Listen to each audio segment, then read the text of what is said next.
नमामि बाबा भक्त रक्षा परायणम। मेरे रिवर्जन के बाद विभागीय तथा अन्य लोग मुझे सांत्वना देने आते थे। मैं चुपचाप सबों की बातें सुन लेता था। विभागीय लोगों में एक सज्जन मेरे वरिष्ठ अफसर तथा गुरु भाई भी थे। जब वे सांत्वना देने लगे तो मैंने उनसे कहा कि मेरी सबसे अच्छी सांत्वना वही होगी जो मेरी गलती को बता दे, जिस कारण मुझे यह अवनति मिली है। वे चुप हो गए। संध्या समय वे पूज्य बाबा का दर्शन करने गए और उन्होंने कृपा मूर्ति बाबा से कहा कि बाबा, आज मैं नगीना जी को सांत्वना देने गया और उन्होंने मेरी बोलती बंद कर दी।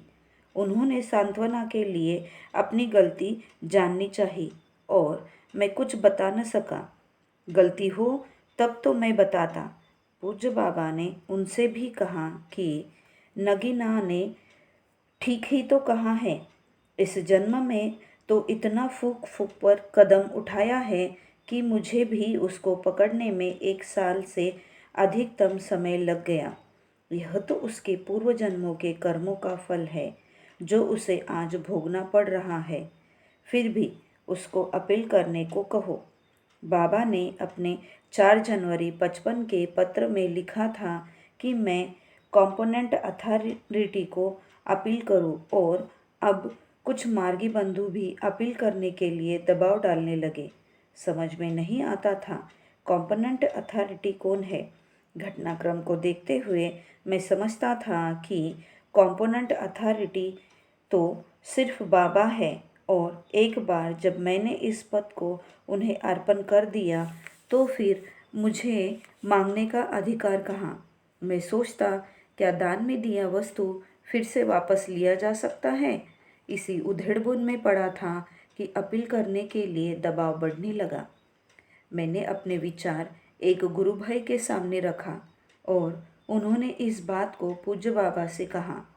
उस दिन संध्या समय जब मैं पूज्य बाबा के दर्शन को गया तो प्रणाम कर लेने के बाद पूज्य बाबा ने कहा, तुम अपील क्यों नहीं करते। मैंने दबी आवाज़ में कहा, क्या अपील करने का अधिकार मुझको है। पूज्य बाबा ने कहा, मैं सब जानता हूँ, यह मेरी आज्ञा है, तुम अपील करो। जब बाबा की आज्ञा हो गई तो मेरे लिए कोई चारा नहीं रहा। अंततः मैंने एक अपील तैयार की और पूज्य बाबा को दिखाने ले गया। अपील देखकर बाबा ने कहा, ठीक है, अब तुम इस अपील को भेज दो और पीछे पीछे एक साधारण व्यक्ति की तरह अपने केस की पैरवी में हर टेबल पर जाओ। परम पूज्य बाबा से मैंने आग्रह किया कि बाबा, पैरवी की बात से मुझे मुक्त कर दो। मैंने आज तक कभी अपने लिए किसी अफसर से नहीं कहा, मुझसे यह काम नहीं पार लगेगा। परंतु परम पूज्य बाबा नहीं माने और उन्होंने कहा, यह भी मेरी आज्ञा है। अब मैं चुप हो गया क्योंकि आज्ञा का उल्लंघन करना मेरा स्वभाव नहीं। अपील तो मैंने भेज दी और 1 सप्ताह बाद मैं उस अपील को आगे बढ़ाने के लिए पैरवी करने चला। जमालपुर छोड़ने के 1 दिन पहले मैं संध्या समय पूज्य बाबा का दर्शन करने गया और मैंने कहा, बाबा, कल पटना होते हुए दिल्ली जा रहा हूँ। हो सकता है पटना में कुछ समय के लिए रुकना पड़े। जब वहाँ से मेरी अपील भेज दी जाएगी तो मैं दिल्ली के लिए रवाना हो जाऊँगा। पूज्य बाबा ने कहा, ठीक है, जाओ और ऑर्डर लेकर ही आना। मैंने कहा, बाबा, ऑर्डर कराना तो मेरे बस की बात नहीं। हाँ, आपकी आज्ञा के अनुसार प्रयास ज़रूर करूँगा। फिर पूज्य बाबा ने कहा कि बिना मुझसे पूछे नहीं लौटोगे। मैंने कहा, बाबा, आप अपना टेलीफोन नंबर बता दें जिससे कि लौटने के पहले मैं आपसे कुछ पूछ सकूं। मैं कुछ हंसते हुए कहा, अभी भी टेलीफोन से पूछोगे। मैंने कहा, तो फिर कैसे पूछूंगा। पूज्य बाबा ने कहा कि ध्यान में पूछ लेना। मैंने थोड़ा आश्चर्यचकित हो पूछा, क्या ध्यान में बातें हो सकेगी। और उन्होंने कहा, हाँ, जैसे टेलीफोन पर बातें करते हो वैसे ही आवाज़ मिलेगी। परम पूज्य बाबा ने मुझसे फिर पूछा कि क्या तुम दिल्ली में किसी ऐसे व्यक्ति को जानते हो जो तुम्हें इस केस की पैरवी में मदद करे?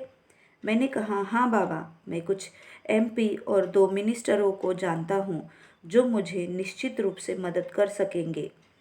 उन दोनों मिनिस्टरों में से एक तो मेरे साथ पढ़े हुए है तथा मेरे घनिष्ठ मित्र भी रहे हैं।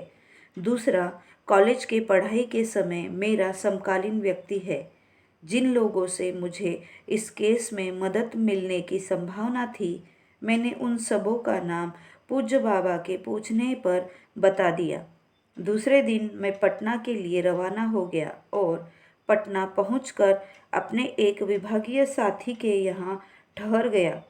उन्हीं के साथ रह मैं कोशिश करने लगा कि मेरी अपील जल्द ही दिल्ली भेज दी जाए। पटना से उस अपील को दिल्ली भेजने में करीब 1 सप्ताह से ज़्यादा समय लगा।